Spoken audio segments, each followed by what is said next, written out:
कि तुम्हें पता नहीं वे हरिचित्त जी नाम के महाराज है ना?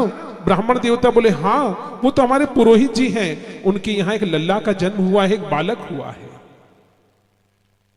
पहले ब्राह्मण कुल में बच्चियों का जन्म होता था तो ग्रामवासी धीरे धीरे कुछ जो भी उनकी कमाई का धन आता था थोड़ा थोड़ा अलग निकालते थे कि ब्राह्मण कुल में कन्या का जन्म हुआ है, गांव की ब्राह्मण की बेटी है, तो जब इसका कन्यादान होगा उसके लिए हमें कुछ देना होगा। तो गांव के लोग मिलकर के ही उस कन्या का विवाह कर दिया करते थे। और जब बालक का जन्म होता तो वो बालक जब अपनी सुध बुध को संभालता, रोज भिक्षाटन के लिए अपने गांव के द्वार द्वार पर जाता और वहां से आटा दाल मांग करके लाता, और तभी उस ब्राह्मण घर में चूल्हा जलता था। ब्राह्मणी सब कुछ सुन रही थी। गांव की स्त्रियां कहने लगी कि अब एक और मांगने वाला आ गया। बेचारी ब्राह्मणी रोदन करते हुए परमात्मा से कहने लगी कि हे पितृ देवता, आप तो कहते हैं कि जब वंश वृद्धि हुआ करती है तो कुल के पितरों का आशीर्वाद बरसता है और वह परिवार पितृ ऋण से उऋण हो जाता है, पर हमारे यहाँ तो पुत्र हुआ, उसके बाद भी ग्रामवासियों को चिंता का कारण बन गया। हे भगवान, मेरे पुत्र को आपने जन्म तो दिया, पर उसे सत्कर्म के राह पर चलाना, ऐसा कहकर के वो रोदन करने लगती है। ब्राह्मण देवता जिनके यहाँ बालक का जन्म हुआ था, उन्होंने नामकरण किया, बालक का नाम अजामिल रखा है। अजामिल उसका नाम रखा। और अब 3 महीने का बालक था और पिताजी मृत्यु को प्राप्त हो जाते हैं। माता ने पाल पोस करके बालक को बड़ा किया, 8 बरस की आयु का हो गया। गुरुकुल में जाकर के दाखिला दिलवा दिया। गुरुकुल में गुरुदेव ने कहा कि मेरे यहाँ पर आश्रम में पाठशाला में रहने की व्यवस्था अब नहीं रही है, इसे प्रतिदिन अपने घर से ही आना जाना होगा। कहा जैसी आपकी आज्ञा। रोज बालक जाता।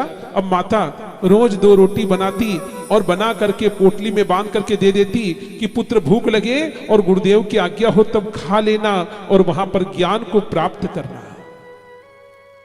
माता आसपास के घरों में जाती और घरों में जाकर के उनके घर का थोड़ा बहुत काम करती। शाम को जब लौट करके आती तो जिस घर में काम करती वहां से थोड़ा सा भोजन देते, अपने पुत्र को भोजन ग्रहण करवा के स्वयं भी खा लेती। ऐसे अपने जीवन का निर्वाह करने लगी। माता क्या जानती कि जो पुत्र गुरुकुल का नाम लेकर के जाता है वह कुसंगति में लग गया है, और कुसंगति में लग करके वह दुराचरण करने लगा है।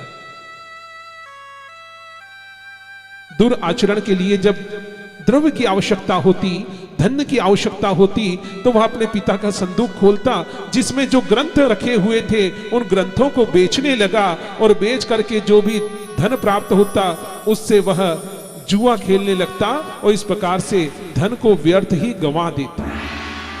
धीरे धीरे ब्राह्मणी वृद्धावस्था को धारण हो गई। आसपास के घरों में काम करने नहीं जा पाती, तो कोई खाने के लिए भी नहीं देता। वह माता रोज सुबह अपने पुत्र को जाते हुए देखती तो कहती, मेरे लाल अब कुछ कमा करके लाना, 3 दिन हो गए भूखे रहते रहते, मुझे भूख लगी है। तेरे पिता के राज में कभी भूखी सोई नहीं थी, अब मुझे 3 दिन से भूखा सोना पड़ रहा है। बाल्यावस्था और वृद्धावस्था एक समान होती है।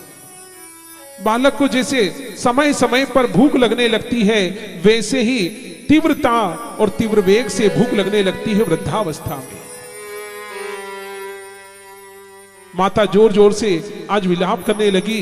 4था दिन हो गया है, आज कुछ खाया नहीं है, तो आज उससे रहा नहीं गया। बालक के सामने रोदन करने लगी, तो बालक ने आज माता का हाथ थाम करके उसे जोर से धकेला और माता भूमि पर गिर गई। पुत्र ने पलट करके भी नहीं देखा और वहां से पांव पटकते हुए चला जाता है।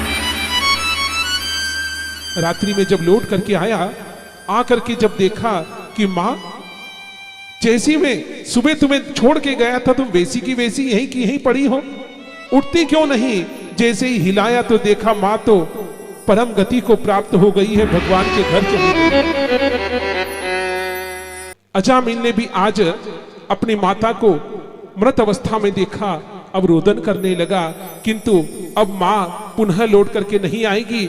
आज वही मां जो अपने बेटे की आंखों में आंसू नहीं आने देती थी, आज वो आंसू पोंछने में भी असमर्थ सी हो गई है। मुखाग्नि दिया अपनी मां को। अब विचार करने लगा, ग्रंथ भी अब रहे नहीं, मेरे पिता के क्या बेचने को जाऊंगा। माता जो आसपास के घरों में काम करने जाती थी, थोड़ा कुछ मुद्राएं होती थी, वो भी मैं छीन करके ले जाता था, अब कहां से लाऊंगा। अब गुरुकुल से तो ज्ञान प्राप्त किया नहीं, तो इसलिए उसने एक काम चालू किया। वह अपने नगर के बाहर जाता, जहां से राहगीर व्यापारी लोग निकलते थे व्यापार करने के लिए, उनके धन को छीन लेता और उन्हें मार दिया करता। जैसे हम बही खाता रखते हैं ना व्यापारी जन, आज का कितना हमारा व्यापार हुआ है उसका बही खाते के अंदर लेखन रखते हैं, कितना उधार दिया है, कितना नगदी आया है। उसी प्रकार से उसने एक नियम बनाया, क्या कि जिस व्यापारी के धन को छीनता था उसे मारता था, और मारने के बाद जितने व्यापारियों को मारा उतने कंकर लेके कुएं में डाल देता था। ऐसे करते करते 7 कुएं उसने भर दिए थे, इतने पाप कर दिए।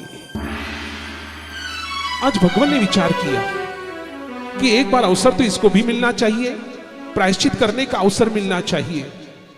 तो आज जैसे ही वह स्नान करके निकला, ग्रामवासियों को पता नहीं था कि ये ब्राह्मण पुत्र करता क्या है। आज जैसे ही जाने लगा कि तभी 4 भुजा नाथ का जो मंदिर था गांव के मध्य स्थल पर, हृदय स्थल पर, उसमें सत्संग चल रहा था। उस सत्संग को सुनने के लिए आज स्वयं नहीं चाहते हुए भी मंदिर की सीढ़ी तक पहुंच गया और पहली सीढ़ी पर ही जाकर के विराजमान हो गया। भीतर जाने का सामर्थ्य होता ही नहीं था।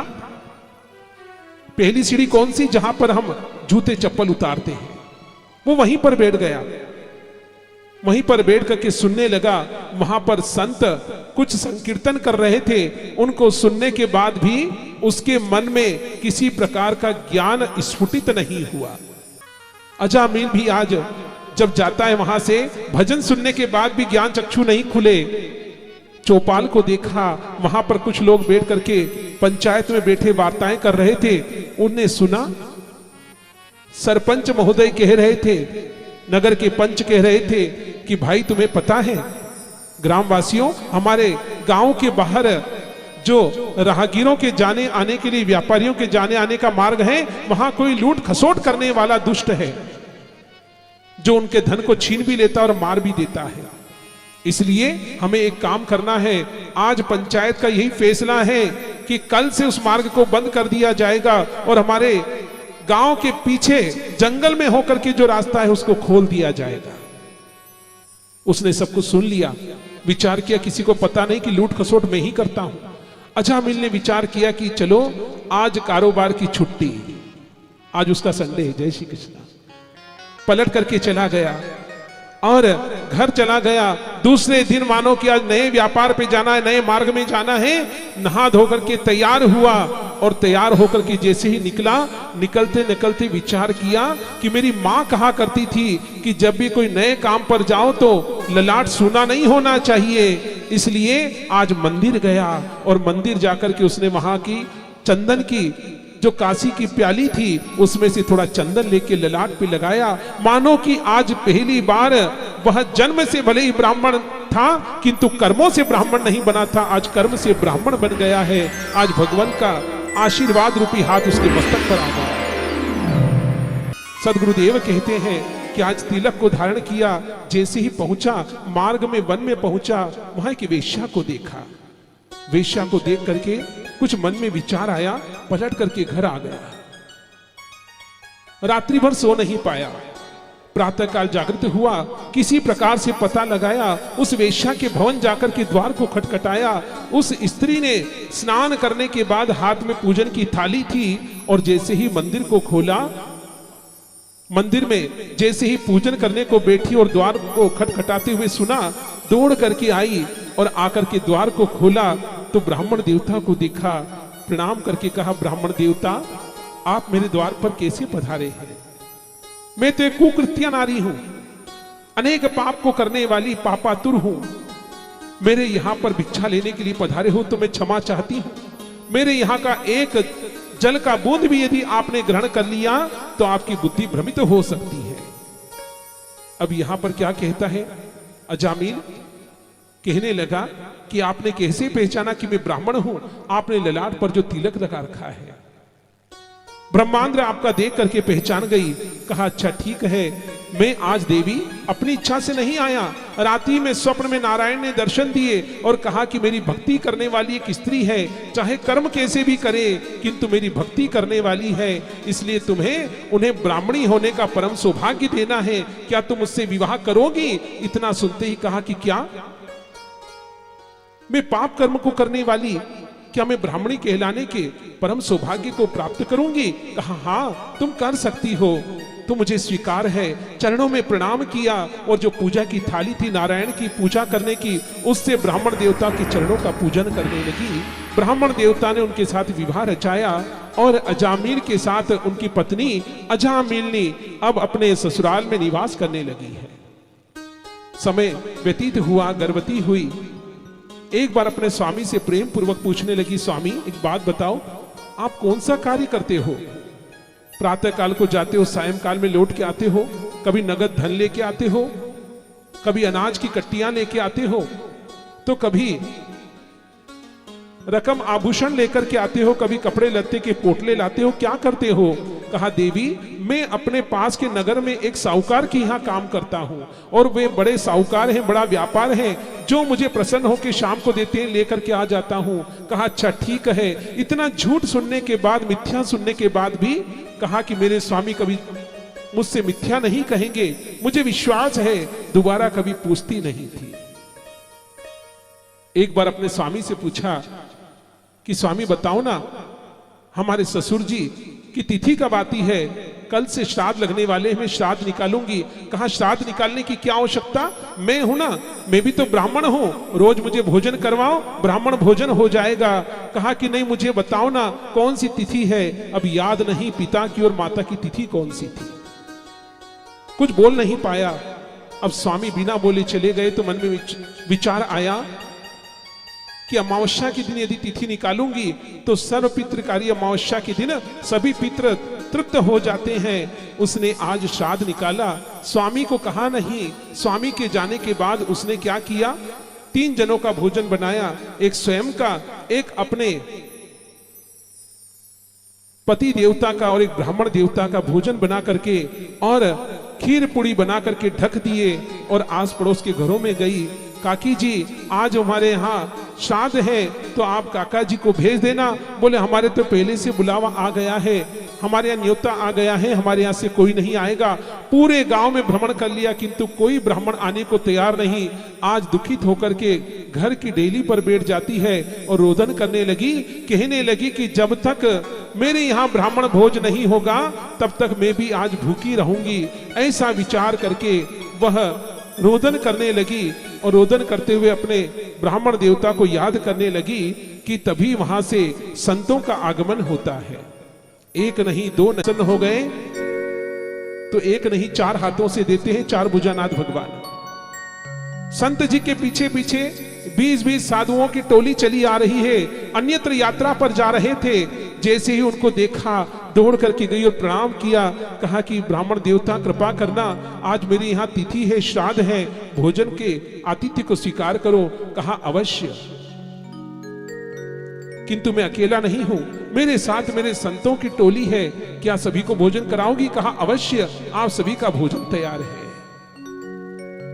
ऐसी अन्नपूर्णा स्वरूपा 3 जन का भोजन बनाया, एक ब्राह्मण अतिरिक्त था, दोनों पति पत्नी का भोजन, किंतु उसके बाद भी सबको लेकर के आई है और आकर के उनको यथाचित बिठाया और बिठा करके उनके सामने पाटे रखे हैं और हाथ प्रक्षालन करवा करके भीतर गई और अन्नपूर्णा माता से निवेदन किया, अन्नपूर्णे सदा पूर्णे शंकरे प्राण वल्लभे ज्ञान वैराग्य सिद्ध्यर्थम भिक्षाम देहि च पार्वती।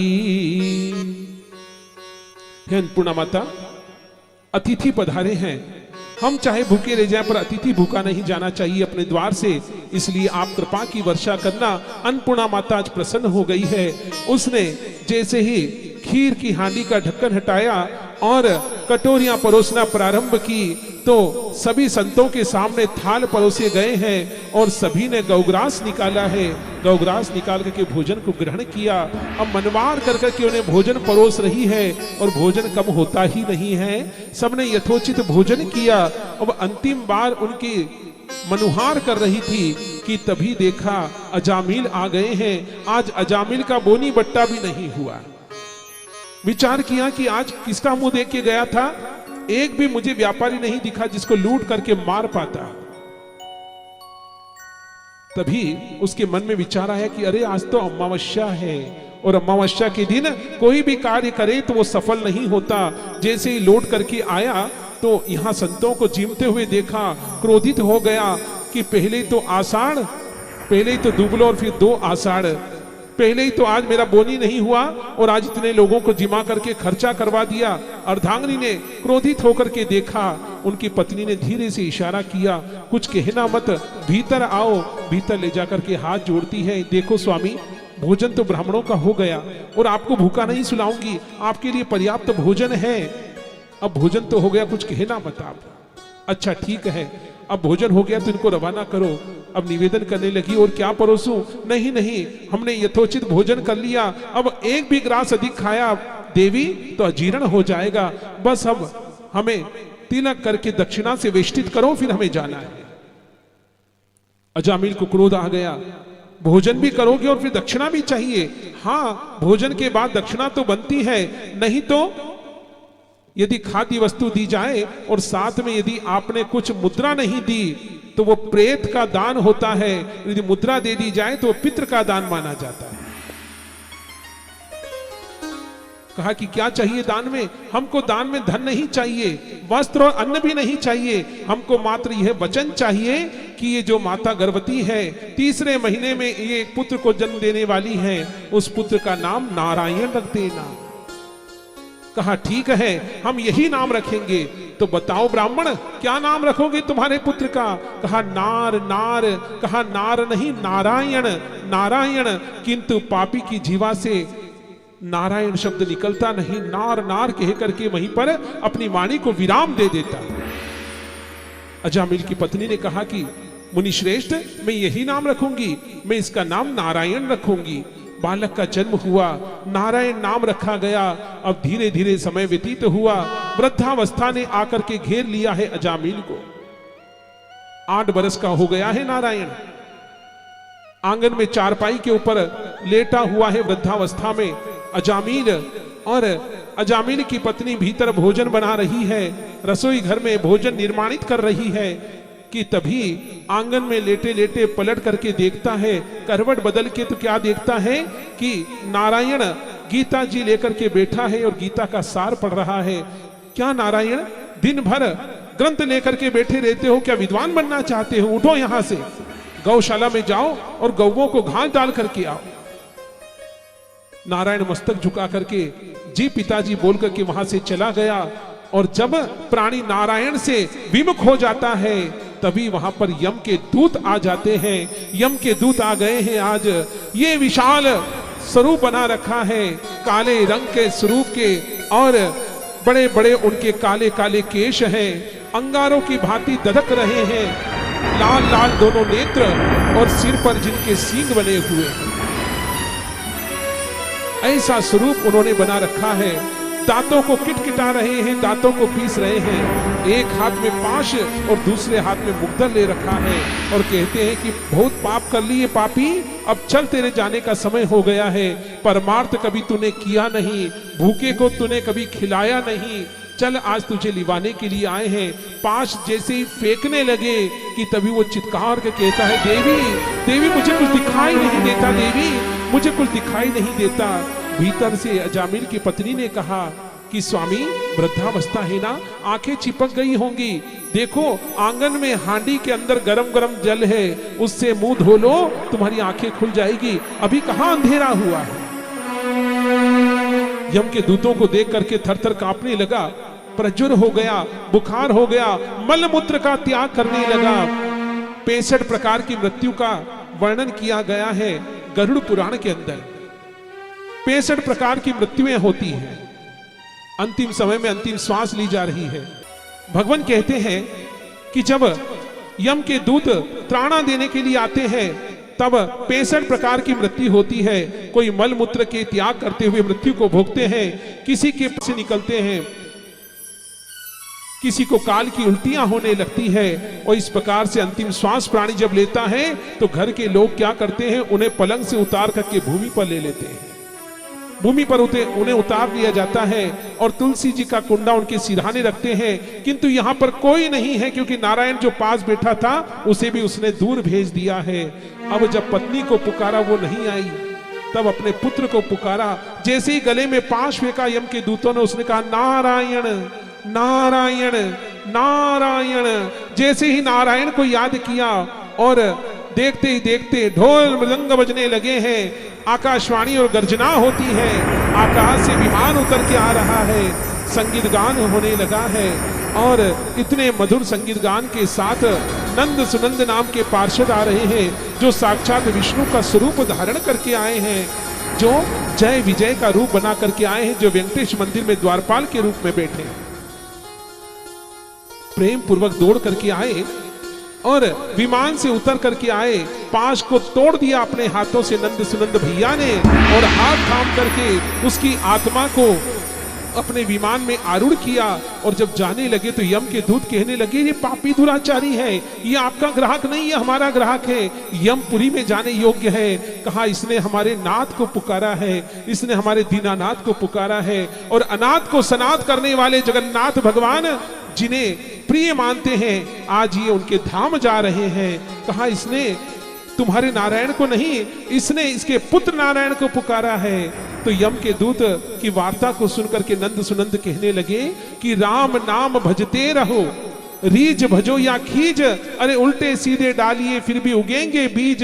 जिस प्रकार से जवारे बोए जाते हैं और जवारे उल्टे सीधे जैसे भी बुरकादों में अंकुरित हो जाते हैं, वैसे राम का नाम चाहे क्रोधित होकर के लो या रीझ करके लो, हमारा नाम लेना सार्थक हो जाता है। बोली श्री वृंदावन बिहारी लाल की, बोली मोर मुकुटवंशी वाले की जय। अंतिम समय में कुछ बोला था, हाँ कहा था, किसका नाम बोला था? कहा कि उन्होंने अंत समय में अपने पुत्र का नाम लिया था। उस पापी के पुत्र का नाम क्या था? कहा उसके पुत्र का नाम नारायण था। धन्य हो रे हे पापी दुराचारी, तूने एक कर्म तो जीवन में अच्छा किया, अपने पुत्र का नाम नारायण रख दिया।